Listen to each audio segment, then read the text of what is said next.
C'est quasi bouclé, là l'idée c'était juste de vérifier avec toi les petites questions restantes. Alors moi je m'appelle Guillaume Ouattara et je suis journaliste présentateur avec une spécificité, c'est que moi je suis spécialisé dans les médias web.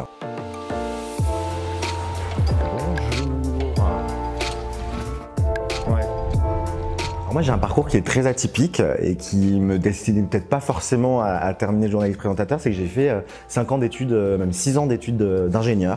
Donc je suis ingénieur en informatique, mais en fait dès le début de mes études, je savais j'avais cette passion pour le journalisme. Et aujourd'hui je suis ce qu'on appelle un freelance, c'est-à-dire qu'on peut m'appeler à droite à gauche pour animer des prestations.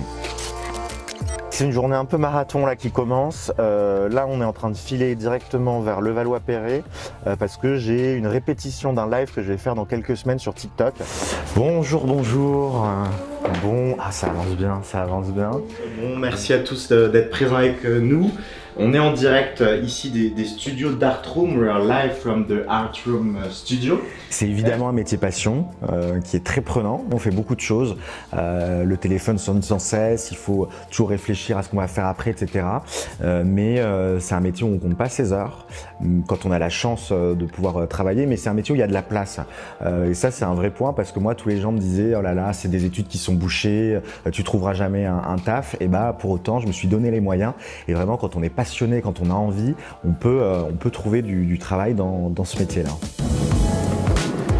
Allez hop, ça continue. Et je vais foncer directement rue de Rivoli parce que je tourne une émission pour Forbes sur le gaming, l'e-sport, le sport. Hello Arfad, comment ça va? Ça va et toi? C'est la première fois que je tourne ici, on va avoir beaucoup de beau monde. Et puis plus ça se rapproche, plus il y a le trac parce que j'ai beau avoir fait plus de 450 émissions dans ma vie, il y a toujours l'appréhension du début.